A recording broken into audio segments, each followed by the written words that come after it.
The message arrived at 12:47 a.m. Don't wake up for me, babe. Crashing at Claire's. Too much wine. Haha. Love you, heart emoji. I stared at it longer than I should have, until the heart began to blur in my vision, not from fatigue, but from a knot twisting deep in my stomach. That casual tone, that careless laughter, it was all too deliberate. Claire lived only 20 minutes from the hotel where the company's annual party was held. I had driven Emma there myself, kissed her on the cheek, and told her to enjoy herself. She was wearing the blue dress I had bought for our anniversary, the one she once said made her feel like a storm. Now, at 12:47 a.m., that storm had moved into my chest. 8 years of marriage. Emma had been my closest companion, my partner in everything, or so I'd always said. She was thoughtful, driven, and had a humor that made you feel truly seen. But lately, something had changed. She began staying late at work more often, citing deadlines or reports. Every night, her phone seemed glued to her hand instead of her purse, little notifications lighting up the screen. She tried to hide it. When I questioned her, she'd brush my arm and say, "Don't be paranoid, Luke. You're overthinking this." And I wanted to believe her, until that message. Sleep eluded me.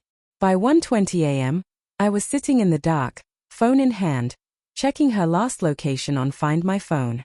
It was off. She never turned it off. My pulse thundered. At 2:10 a.m., I threw on a jacket and drove out.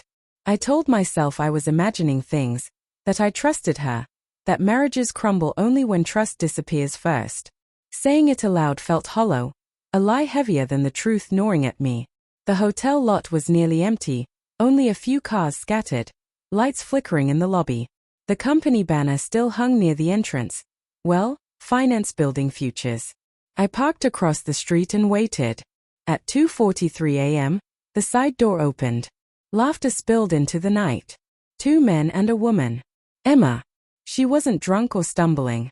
She looked content in a way that only exists when someone believes they are unseen. Mark Caldwell, her boss, walked beside her, his hand brushing her back. She didn't flinch. They approached his car, spoke quietly, and then he kissed her, not hesitantly, not by accident. She didn't resist. When they pulled apart, there was no guilt, only a reluctance to leave something she wanted to stay in. They drove off together. I don't remember how long I sat there after they left. Engine off, headlights dim, the quiet hum of betrayal filling my ears. My chest felt hollow, emptied of something essential. By 4 a.m., I returned home. Her side of the bed was cold. I lay awake, staring at the ceiling until dawn painted the walls in pale gray. At 6:32 a.m., the front door opened. "Hey," Emma's voice was soft, cautious. "You're up early." I didn't move, I said. She stepped in, hair tied back, wearing one of the oversized sweaters she knew I loved. "Claire's couch is murder," she said, dropping her purse. "How did you sleep?" I turned to look at her. "Did you?" Her expression flickered for a moment. "Too quick, too practiced." "Too much wine," she said weakly. I reached for my phone.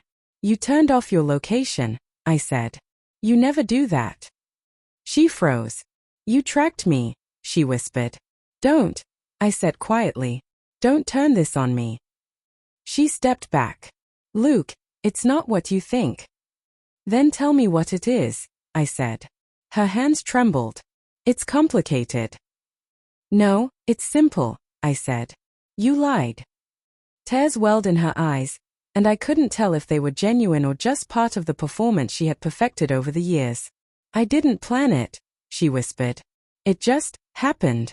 Mark and we've been close, but last night, it got out of control." I laughed, though it wasn't humor, only bitterness. "You don't accidentally kiss your boss at 2 a.m. She flinched. "I know. I'm sorry. Sorry doesn't fix this." She looked desperate. "Please, Luke. I love you. I made a mistake." "Do you even know what love is?" I asked. "Love doesn't sneak around. It doesn't hide behind emojis or half-truths." Silence fell, except for her quiet sobs.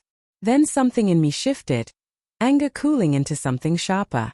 "Get dressed," I said. What? We're going to breakfast. Now.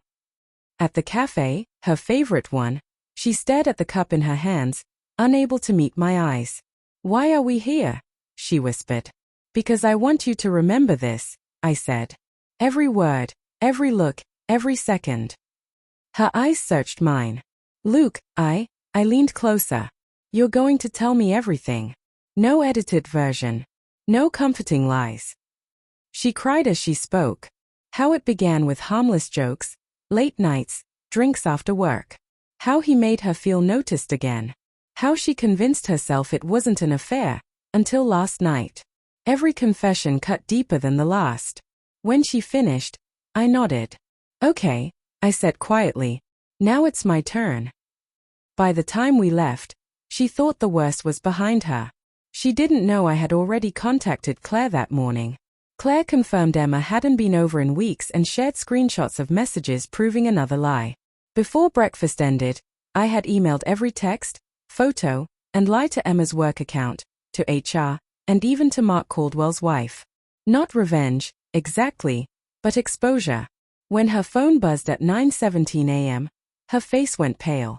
Luke, what did you? You'd regret it, I said softly. She shook, whispering, you ruined my life. No, I said, standing. You ruined ours. I left her in that cafe, surrounded by coffee and fractured illusions. That night, I sat alone in the home we built together. Her things remained, the unfinished book, the chipped blue mug, the lingering perfume. It should have felt like victory, but betrayal doesn't end with triumph. It leaves silence, a hollow space where love once lived.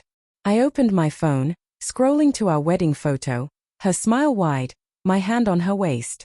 We once believed forever meant something unbreakable. Maybe it did. Maybe it never did. The clock ticked softly in the background. 11:58 p.m. The day she disappeared, the morning I made sure she regretted it, almost over.